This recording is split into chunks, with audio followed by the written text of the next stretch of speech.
Welcome to the Popcorn Talk Network, for the online broadcast network that features movie discussion, news, and interviews. Press 1. Popcorn Talk. We talk movies.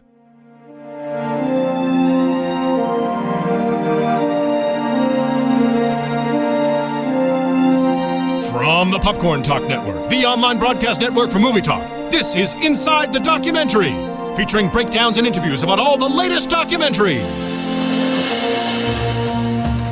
Hello, and welcome to Popcorn Talks Inside the Documentary, where we'll be discussing the trials and tribulations of documentary filmmaking. I'm your host, Kristen Elizabeth Snyder. You can follow me at Cinematic Escape. You can follow the Popcorn Talk at the Popcorn Talk on Twitter. You can check us out on youtube.com/the Popcorn Talk Network, or watch us live at thepopcorntalk.com. And joining me today... Joining you is Isaiah. You can follow me at Castañeda_Isa on Twitter. And to my left is... Hey guys, I'm Bobby DeMuro. You can follow me on Twitter at Bobby DeMuro. And I am Ryan Malati, and you can follow me all over the place at Ryan Malati. And today we're discussing the 2014 Manny Pacquiao documentary titled Manny. Manny Floyd. No. So the song that we actually played in the intro is Jinky by Lauren Balfe, and it was part of the ending credits of the film. And I liked the music. I can say that much. Rapid thoughts quickly on, the initial thoughts of what you guys think of the film. It was, your Cinderella story, a guy overcoming his environment and becoming a champion. And it was inspiring, yet I felt like we didn't get the full life. We didn't get an examination of what happens outside the ring and really dive into his family, which I would have liked to see. But rapid fire thoughts across the table. What you guys initially think? I think the director, Liam Gasp, did a great job shooting the film. Obviously, he had tons of access to great footage, which kudos to him. I don't know. I thought it was kind of biased. Obviously, it was biased. I mean, it's a film about a little guy from the middle of nowhere. Philippines. Right, but I think the island where Sarangani, if I'm saying it right, I'm sorry if I'm saying it wrong, but Sarangani, and, he goes into boxing basically because he has to survive and feed his family. So, right. Obviously, like you said, perfect Cinderella story. I expected more. Okay, Bobby? I agree. Pure PR, but welcome to the boxing world. This is the way boxing is. You effectively pay for access with the content that you put out, and that's true of boxing journalists too. Mm-hmm. The one redeeming thing in this film for me was the brief-ish discussion of the managers, and Pacquiao getting hosed by a former manager, and the way that the promoters and the managers kind of work, and him losing a lot of money. I wish that they do maybe an offshoot documentary, and I'm sure there are good ones out there that we can look up that are about the business of boxing, because that was fascinating. The rest of it was like, hey, underdog overcomes. We kind of already knew this was going to happen. No big reveal. This is what it is. Right. Yeah. No, it wasn't the most unbiased picture. I mean, it almost seemed like it was like a fan biopic. Right. Coming from the one perspective of, yeah, man, he's great. He came from nothing. Now he has everything, and he's a great guy, and we love him. And I think most of that's true. And you see that from the cameos that celebrities made. There was Mark Wahlberg, Jimmy Kimmel, Jeremy Piven made an appearance. So all these people, endorsing him and loving him. But you're right. You only get that one-sided perspective of the glory of Manny Pacquiao. And but to be honest, it was a pretty good tribute. I think overall, if you just take it for what it is, it's just a tribute to this man who's basically, this super awesome spokesperson for his entire country. Right. Something that can give them identity, something for them to believe in. And I think that if you're from the Philippines, you'll have a relationship with Manny that, no one else can really have. But it was nice to see how much he affected that part of the world, from our point of view. What I have to say is I found it interesting that the director decided to open the film with Manny taking a hit. And we actually have a small clip about that, so we'll go ahead and play that so you guys can see it. And we're going to talk over it, Craig. Yeah. So, we can't ignore his accomplishments in the ring, though. He did have championships in 8 different divisions, and, he started at the age of 12, kind of being the head of his family, putting food on the table. He started boxing, out of necessity to, make a living for his family. They actually had to move in with another family member, and he saw a car for the first time when he was like 5. And so kind of seeing someone come from that type of background where, you're living in the jungles, he actually takes us to where his home was. That was kind of eye-opening for me. It was very interesting that the father figure, like, we don't know what happened. So I would have liked to see a little bit of that, maybe, get the story of why the dad left or what happened to the father. What do you guys think? A little bit of personal life. Absolutely, and this is, the proverbial come from nothing, make good. It's the American dream in the Philippines. It's. I just wish that we would have seen, Ryan, to your point, and it's a good one, about him representing the Philippines. From what I know about him and have read about him, he does, in a way, and that whole country, you could argue, shut down during that Pacquiao-Mayweather fight. Everybody wanted to watch that. I wish that we didn't have the old white guy saying that he represents his country every time he fights. I wish we had people from the Philippines, family members, friends, fans, go to the Philippines and talk to people who say, hey, listen, my whole neighborhood shuts down when Pacquiao fights. Because it's easy to get somebody to talk about PR on this film, to get somebody to be like, whatever he said, every time he goes out and he fights and wins for them, it's a huge burden, but he accepts it, talking about fighting for his country. Okay, but let's talk to them. Let's talk to the country members. Well, find somebody. We had a couple of guys talking on his behalf, but they were Team Manny. Yeah. So I totally get what you're saying. We needed somebody else. And it would have been, or a family member or a friend, and they had shots of people in the Philippines cheering what we presume to be his fights. That's interesting. It's like watching the World Cup in Europe almost. Tell me that story. If he's really representing a country, that would be the best story of all here. He's got a country on his back. Show that to me. Yeah, I mean, he's clearly become a hero and an icon to those people and very inspirational from, that kind of setting.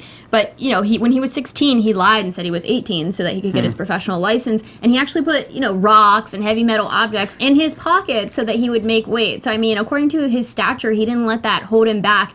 So it was, I was happy, to get to know his character because a lot of boxers out there, they don't have a great reputation. So he kind of, is this kind of champion for his country. And they even said the crime rate goes down in the Philippines whenever he stops. fights. Like the militia, the rebels, everybody, like, crime stops for that day. Amazing. But then a surplus of punching and hugging directly afterwards. I don't want to sound like, come off like we're making fun of the film. We're not. We're actually not. But it's so amazing that a person who's achieved iconic status can actually do that. I mean, can you imagine? He's a superstar, greatest fighter in the world, and coming from a place that doesn't really have much to celebrate. And I think that's the magic of it. Right. Any other great in the world, you celebrate them for being great, but they just represent greatness in and of itself. Manny Pacquiao represents the underdog, the little guy, and gives the whole country something to celebrate. And I like that. I liked how they showed in the documentary his journey through boxing. Right. But it was really rapid, wasn't it? Like, so it's the whole David and Goliath thing. I think that's the real appeal of Manny Pacquiao, not only in status and size. He's always going against someone bigger than him. Right. But it's also immediate fame. That he knocks out that one guy, and boom, I think his quote was, in the actual documentary, he said, there was a tournament. For 1 week, I fought every day. I won on Monday. I came in on Tuesday and I won again. On Wednesday, I fought for the bronze medal. Thursday, I won silver. And on Saturday, I won the gold. Right. So that just goes to show that this is a guy who was just born to fight. It wasn't really a real big struggle to become a successful boxer. He was just born for it. And as soon as he hit the States and knocked down some Goliaths, then he was a superstar. His first fight, he was in a park, and he won $2. He was there. I was just 100 pesos, which is, Well, I want to talk about the Oscar De La Hoya fight, because the Philippines were actually, like, in protest and they were defending their hero. They did not want him to go into this fight because, it was 2 weight classes that he would have to gain in order to fight Oscar, and they were afraid that he wouldn't come out of it. They were afraid that they would lose their hero and icon. So it was nice that they didn't believe that he was this supernatural being who could take on anything. Because in America, I think we kind of feel that way about some of our heroes and icons, that there's nothing they can't do. But I mean, the Philippines are actually being very realistic in the way that. And this was an interesting talk about cross-cultural fight. Remember De La Hoya at this time, and who he was, and who he was in Hispanic American culture, but also in Latin America. De La Hoya was Pacquiao times 10 at that point, and then this begins De La Hoya's slide, and every boxer has a window that closes. And that begins De La Hoya's window to close. But up until that fight, De La Hoya was what Pacquiao became. Right. So Well, that not only, I mean, they said it, beginning of a whole new career.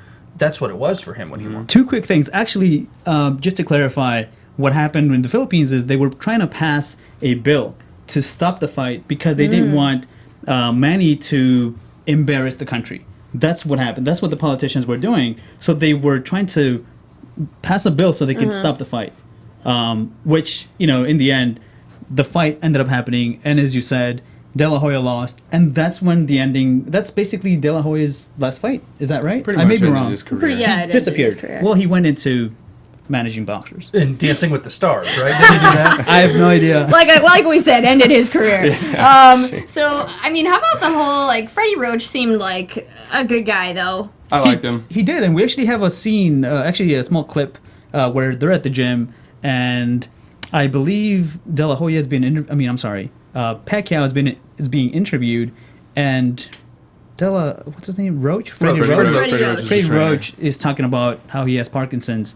I don't think we had audio for this one only because of licensing, so that's why we're only streaming. I'll quote Freddie Roach, and he said, I always said you never know when the next Muhammad Ali is going to walk through your door. You never know. And then one day, this little Filipino kid at 122 pounds comes to me, barely speaks English, and that's pretty much the end of the quote. But there you go. It's just, it's one of those things where the stars kind of aligned. He aligned with the right person. I think Freddie Roach was the right person for him. There's other people that are involved, like...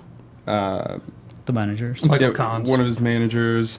You get introduced to the people that's around him the closest. Jinky, his wife. Jinky. Who's his support system. Who's very briefly introduced. Don't shut your eyes because if you blink, you'll miss her. Well, I and- really would have liked to hear more from her. What you do hear is very skimly addressed when they're talking about how Right. Manny went through this dark time in his life where he was drinking and he had his mistresses and went through all these these things that you don't really want to bring up because he's such an idol and such a role model for the people that And they barely whispered in the film. I know. and his adultery and then But then he won another fight. yeah, but then he's leading the Catholic congregation. He's the Bible Yes, representative. Bible and- ambassador. Well, that was very interesting because from the beginning, and we have a little clip on that, we see Manny Pacquiao as being hungry and this poor kid who has faith.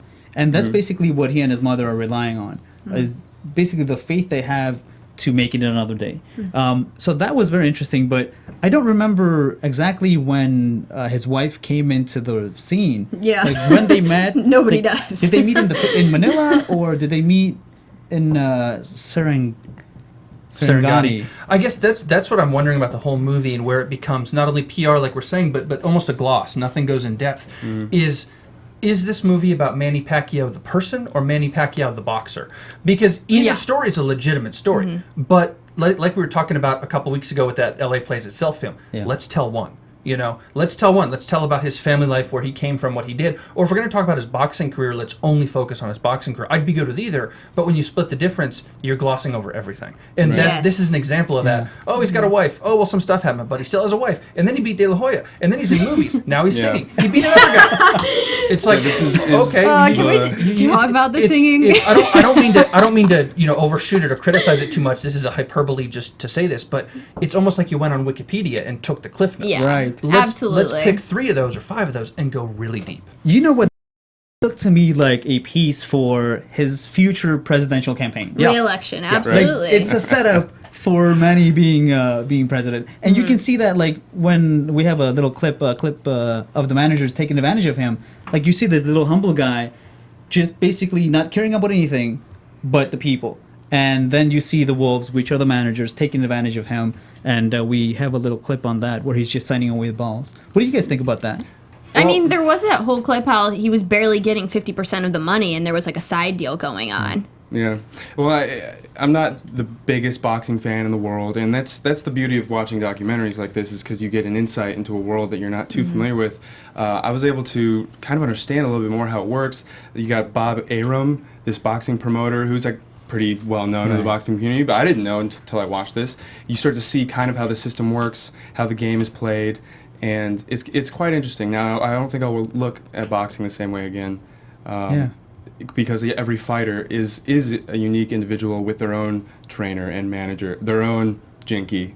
Right. Their own, yo, Adrian! You got their own Adrian out there. It definitely did seem like the Rocky, like a comparison of the Rocky movies. If Rocky needs Adrian, Manny needs Jinky. Bobby, on your point, that was when you're talking about, is this movie about Manny the person, Manny the boxer?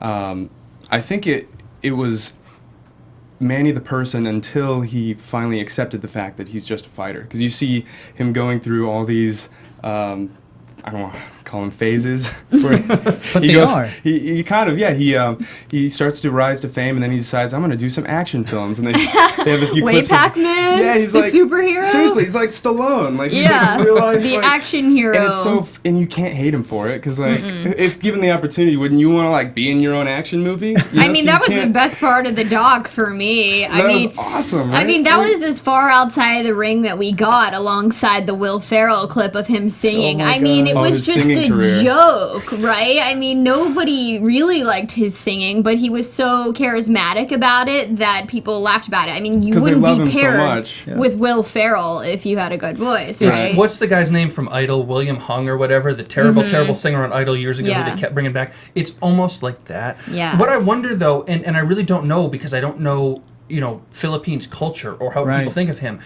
Manny in America does not speak very good English, speaks Right. very broken English. He's a tiny guy in Yeah. a sport of big men. When we think boxers, we think heavyweights, he weighs 130 pounds. He's not the stereotypical leading man in a Right. lot of ways, where De La Hoya was, Muhammad Ali certainly was. Handsome guys, Lennox good-looking. Lewis Tyson. was, Mike Tyson was. In a lot of different ways, these guys had such personalities. And because of the way Manny talks, because of the way he carries himself, he's so soft-spoken. Does he lose something in this country where we look at him and make fun of the action movie? But in the Philippines, people look at him and say, "This is a god. This is our Muhammad Ali." I don't know. Because he's so kind of private, doesn't really speak a lot of English in interviews. He's kind of a mystery. I think American culture we just love celebrity culture, and we fill in the gaps. If we see someone who's just like a superstar, and we know just a little bit about him, oh, he gives his money to charity. Oh, he's he works with his people, and he's Building hospitals. in hospitals. And as well. when the He's a dichotomy, great guy. is Floyd Mayweather, Right. that only magnifies itself Right. because Exactly. we can crap on Mayweather all day, and then for better or worse, whether it's right or wrong, we can say, but Manny, he's an angel. Right. Well, That's easy. How is he separated from other fighters? In what way? In the ring or out of it?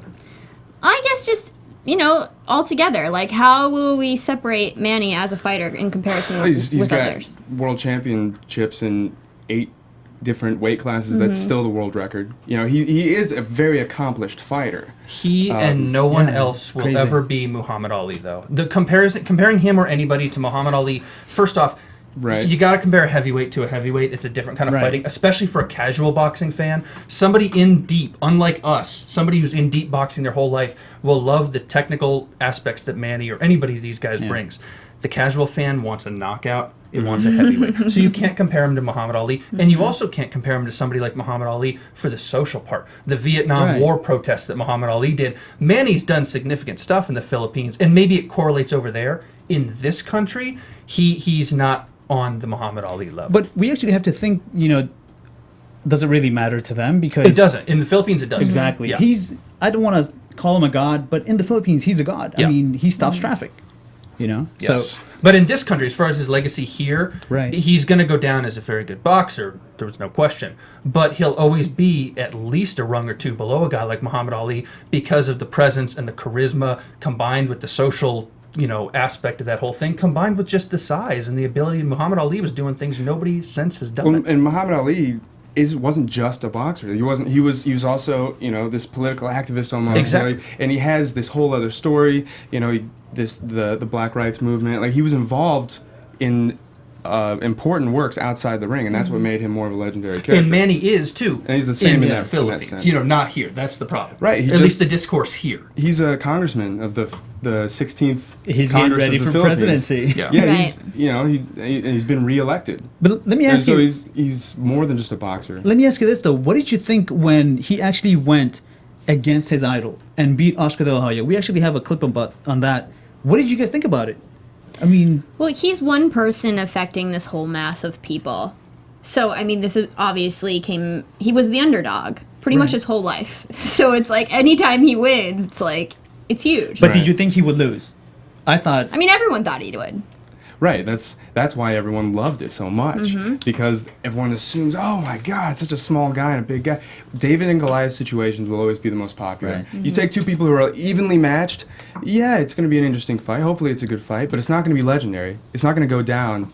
But it only is legendary if the smaller guy wins. Right. Yeah. And the Very smaller guy has nothing to lose. He's going to get a nice purse out of it.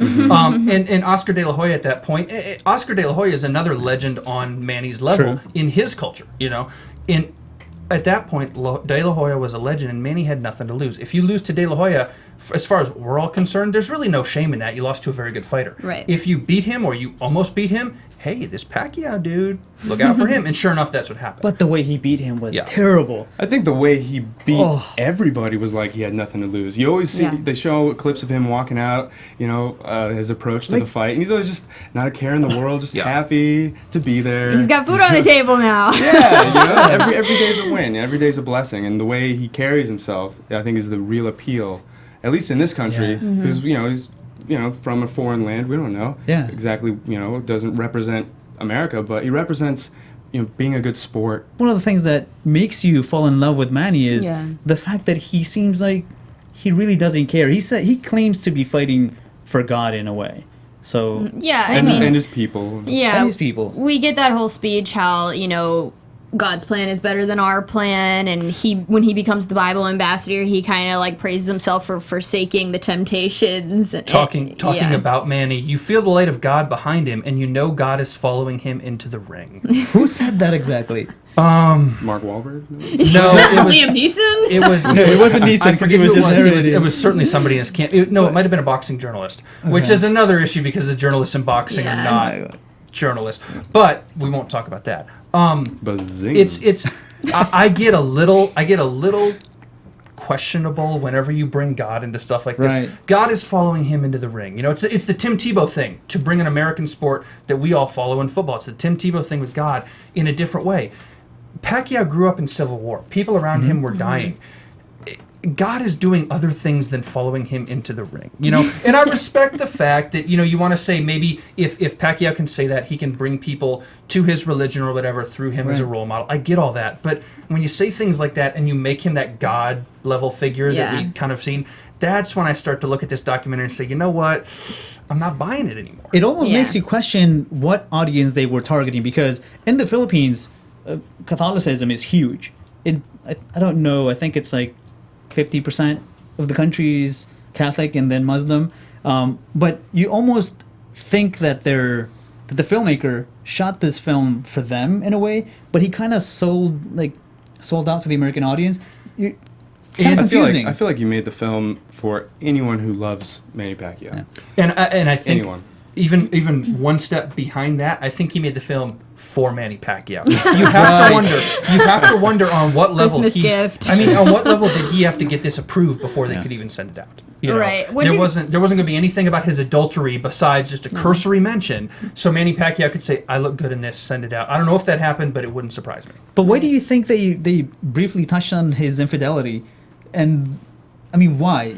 I think to try to legitimize it, you got to give some kind of bad things to make it. We're telling both sides. We mentioned it. Okay, sure you did. And him becoming a Bible ambassador, you want to show what he was before, and then what religion has done for him, and now he's tight with his wife again. Everything is beautiful, and she's by his side, and he's fighting better because she's there. That's the biblical story, right? The fall from grace, the fall from the garden, and now the redemption. That's his redemption. That's the only story that beats David and Goliath tale, is the story of redemption. Yeah. So he's kind of like this embodiment of the hero epic. You take his tale and pin it up against Luke Skywalker's, you see a lot of similarities. How'd you guys feel about the narration by Liam Neeson? Did it bother you at all? Did you like it? Were you waiting for Taken 3? I love Liam Neeson. And for me, it was great because Liam Neeson is the perfect person to narrate this film. He's a former boxer. I think he was an amateur boxer. He used to do that before he was, what do you call it? A janitor? Back in Ireland. So he had a great take. I felt like it was very just to the film. What do you guys think about it? I mean, Ryan, what do you think?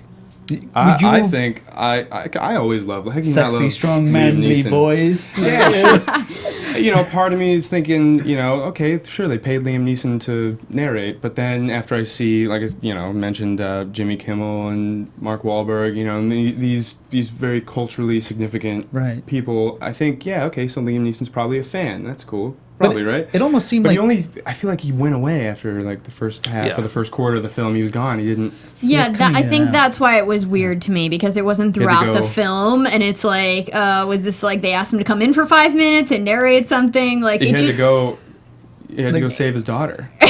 Exactly. Take it through. It almost seemed like they brought him in just to give the film a sense of seriousness. Okay... ground it. Right. Mm-hmm. I mean...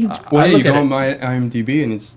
Yeah, the cast is I think Liam Neeson's on there even before Manny is. Yeah, I look at it logistically too. They may have brought him on after the fact to say, what do we not have Pacquiao's people saying? Where do we need to fill in the gaps? And then let's get somebody with Neeson. And whether it was because of the boxing thing, or maybe he's a fan, or maybe just his voice is, I think, a good voice for a movie like this, or a combination of all of it. It's just kind of okay, where do we have a gap? Where do we have 30 seconds where we need a bridge to the next thing? Let's get a narrator, Liam Neeson. Mm-hmm. Nice. Interesting. Well, how'd you guys feel about his long speech in the end, where he was like, what difference can I make? What gives life meaning? Loss is always a reminder of what matters in life. I mean, I kind of felt like I would have liked to hear those throughout the film rather than all these theses in the end. Well, I really did enjoy watching the film. I think they did a very good job of working in his fights, and you got those cool slow motion shots where he's just knocking people. And it's epic battles. You love watching boxing in slow mo.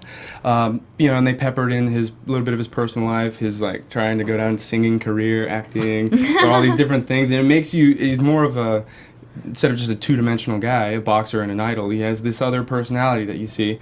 But then towards the end, they start making it a little bit more biased. You can tell, with the epic, dun dun dun dun dun, flashing a montage of his childhood and his life, and you can see it's wow, this is Manny worship right now, which is it's fine. I watched it, I enjoyed it. I think Manny Pacquiao is he's a great guy. If I saw him, I'd probably smile to say hi. Definitely. He's an idol.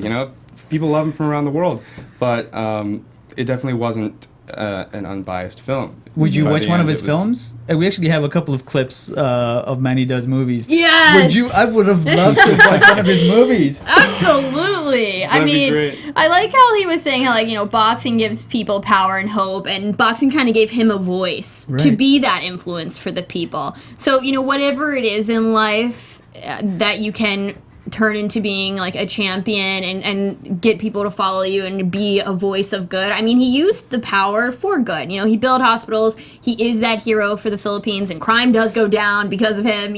So it's we can't not acknowledge all of those things. At the same time, who was it? She was only in there for one little clip. And I think we have it. She was just, you could tell she had a lot of animosity or disdain. Jinky, his wife? Was it? No, I think it was. No, I think we. It was his mother. No, it was I totally forgot to write it down. I'm sorry, but there was this one woman who was really close to him, who in the middle of the film brings up right after Pacquiao got elected to the 15th Congress of the Philippines. Oh, she's like, true. Here's a guy who's he's a boxer, but now he's also a politician and a singer and an actor and a philanthropist and a Bible representative. Okay, at one point, is he being stretched too thin? And even though he is given the microphone, because he is such an influential person, he kind of goes through these phases of, who am I really? Who can I be? Because there's all these opportunities. I can sing. I love to sing. Let's do it. Let's make an album. Well, let's do this. Let's do that. I think his heart's in the right place, especially as a politician. He wants to do good for his country and all that jazz. But by the end of the movie, Pacquiao says himself that, at the end of the day, I realized that no matter what arena I step in, I am a fighter. Yeah, or whatever life brings him. Perfect closing statement. He knows his purpose, his true purpose. Who do you think wrote that for him? Bob Arum. Seriously, I mean, who wrote it for him? It's too pretty. You know, It wasn't him. These guys are boxers. They're getting their heads bashed in every day. Freddie Roach seemed like a sweet guy. He did seem like a sweet guy, but also an example, and he says it in the film, of what happens when you get your head bashed in every day. Yeah. He talks about it, you know. Yeah. So Manny Pacquiao's not. Maybe he's a singer and an actor, but he's not writing poetry and wonderful prose to put on camera. He's not doing that. Right. I have no doubt, though, he's got this passion in him that is easy for him to read these words and actually believe the truth in them. As much as I criticize the PR aspect of this, and it's, you know, if you like Pacquiao, you like it. If you don't, it's nothing. Listen, if we came from where he came from and got to where he got, do everything you can. Do movies, sing, be a why not? Why would you not do that? Absolutely. Can't blame him. You can't blame him for doing it, and if you're doing an ounce of good because of it, that's an ounce that, you know, anybody else in your situation doesn't have because they're stuck dirt poor the rest of their life. So more power to him. Yeah, we've got about 5 minutes left in the show, but I want to talk about the Mayweather and Pacquiao fight because that's really why we're doing this documentary now. I think you had some stuff on that to talk about, Bobby. Oh, not the fight itself, but this fight moving forward is going to be very interesting for boxing because we can disagree on this. I don't believe a rematch will ever happen. I think both could easily ride off into the sunset. Neither one has an incentive to fight the other. Maybe Pacquiao has more of an incentive for revenge. I think if Pacquiao were to lose again, it really tarnishes his reputation. Yeah, Neither one has an absolutely. incentive. Because he was injured when he lost. Exactly. So he Was can he? walk away. He had a torn rotator cuff. And the real issue with the future of boxing is who's next. Because Pacquiao loses, so he, in boxing terms, is almost persona non grata at this point. Right. But Mayweather has this whole domestic violence streak that is a huge problem. And we're all collectively, I think, as a society, looking at this and saying, wait a second, I don't really want to idolize this guy. Right. So who's the next boxer? Who knows? Yeah, That's the problem. There's whoever nobody Bob waiting. Arum puts in the Exactly. ring. I don't think there's anybody waiting. I think it's hurt in the first place that these guys are welterweights and not heavyweights. And then you have these two fighting. The fight was a dud from the casual fans' Yeah. perspective because it didn't, take. Mayweather was on the defense the entire time, jumping around. He ran. So it was like a chicken. It was a boring How fight. do you- It was a how- fight. It should have happened. Everyone says it should have happened 5 years ago. I want my Yeah. money back. I spent $99 watching the fight. Seriously, I You want my guys- money back. You guys are great focus group because you're casual boxing fans. Casual I'm boxing serious. You're fans. not Casual. experts. This is how casual boxing fans feel. Yeah. So when stuff like this happens for boxing, it hurts it long term. Right. Because the technical fans who get it, they understand what Mayweather was doing. The problem is those technical fans are relatively very few and far between. This isn't a sport on the level of football and baseball and basketball and college hoops and whatever. This is boxing. It's got a much lower fan base. But even those technical fans are like, yeah, I understand what he was doing. Yeah, Floyd outboxed Manny. Yeah, he was a smarter boxer and whatever, but it was still boring. Even At the end of the day, though Manny Exactly. threw more punches and landed more. I think they both threw around 300, but either way, I feel like they had this conversation before they went in the ring. Like, we both have families. We don't really want to do this. We're both getting paid a lot. Let's just get this done with. They Because it's like it certainly- was like a cat and mouse the whole time. They certainly had that conversation verbally and not by text message or written word because Mayweather would not. You know what I really want to see is I want to see. Mayweather read Harry Potter. Yes. So before we close up, That would be good. No, but remember how Mayweather was followed out by Burger King? And Yes! Manny had Jimmy Kimmel. I want to see a boxing match between Jimmy Kimmel and Burger King. And Justin Wasn't Bieber. Justin Bieber involved yet? I want Justin Bieber to come out with a chair. all right. So before we close, what do you guys think? Manny for president? Who votes yes? I'm in the same campaign as Wyclef Jean for president in Haiti. Absolutely. Nice. Why not? I think on that level, guys like that in countries like that, not to compare the Philippines and Haiti because there's many differences, but guys like that who are such icons in their home countries, I think you can do a lot of good almost as like a cheerleader, as a PR person. Right. Why not? If anything, I'd like to see him come back in like a Rambo movie. All right, guys, thanks for tuning in this week. You can catch us Sundays at 5 p.m. on the West Coast and 8 p.m. on the East Coast. You can find us at The Popcorn Talk on Twitter and YouTube and .com and everywhere else. I'm at Cinematic Escape on Twitter. Where can we find you guys? You can find me at Castañeda_Isa on Twitter. I am at Bobby DeMuro on Twitter. Ryan Malady, everywhere at Ryan Malady. Thanks, guys, and we'll see you next week. Hey, you might want to stop that. You might get bad comments. Wasn't that? From producers Maria Menounos, Kevin Undergaro, Phil Svitek, and the entire Popcorn Talk Network, we would like to thank you for tuning in. For questions or comments, be sure to visit popcorntalk.com. I'm Sir Richard Wentworth, and this has been a presentation of the Popcorn Talk Network. Expressed herein are those of the hosts only and do not necessarily reflect the views of the Popcorn Talk Network or its owners and principals.